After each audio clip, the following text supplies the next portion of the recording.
هذا العمل يمت إلى الواقع بكل صلة، وكل الخناقات اللي هتسمعوها من واقع الحياة اليومية.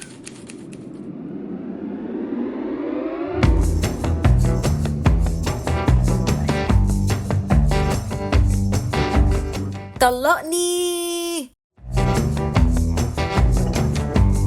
مساء الفل. هو القمر زعلان ليه؟ والنبي تبطل بكش. ده انت لو بصيتي في المراية هتتخضي من 111 اللي على وشك. ومش بعيد اصحب عليكي. 111؟ ده انت تحمد ربنا على كده وتبوس ايدك وش وضهر. يا سلام، للدرجة دي؟ ليه؟ هو كان حصل ايه لكل ده؟ تعبت يا اخي، تعبت وانا قاعده بستناك تتكرم وترجع عشان تشيل معايا شويه. ما انا كنت بلعب تنس في النادي. بتتكلمي ولا كأني راجع من الشغل هلكان. ما هي بقتش عيشه، انا قرفت فعلا. اللهم طولك يا روح. انت كمان مش عاجبك كلامي؟ طيب انا نازله وسايبه لك البيت. انت اتجننتي؟ بيت إيه اللي هتسيبيه؟ مفيش نزول. لا انت كده زودتها قوي، ولا اقول لك انا ما بقتش طايقاك اساسا. لو سمحت طلقني، ممكن تطلقني؟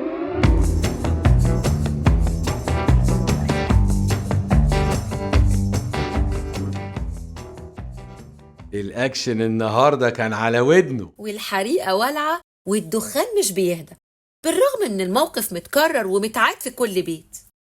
بصي، هي ممكن تكون عاملة زي البالونة اللي هتفرقع على أي سبب صغير، لكن مشكلة حقيقية مفيش. هقولها قبل ما تقولها.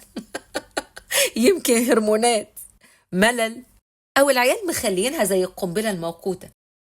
بس هو مش هيتلكك ويطلقها يعني. الكلمة دي خط أحمر، لكن للأسف في ستات مخلياها زي اللي بانت بقها، ومع أبسط خلاف أو شوية عصبية طلقني. لا لا لا، ده شيء غير مقبول. بس انت عندك حق، كتير بتتقال بدون لازمة، وده لا يقبله شرع ولا عرف بصراحة. بس ما يتلككش ويعملها، ولا ايه؟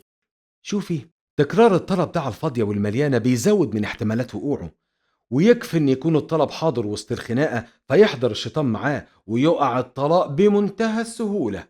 فليه ما الطيب احسن؟ ونصيحة، الكلمة دي خط احمر. مش بس على الزوجة اللي بتطلبه باستمرار، في راجل بيبقى يمين الطلاق على لسانه على طول، بيستخدمه لتهديد مراته قال عشان تحترم كلمته وأوامره.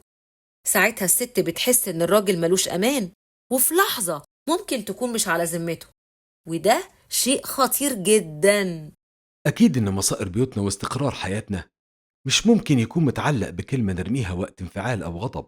الطلاق اختيار صعب، صعب على كل الاطراف، وتابعاته اخطر منه، فما فيش داعي نروح له باستهتار وعدم مسؤولية. ولو عندكم رأي تاني اكتبوا لنا في التعليقات.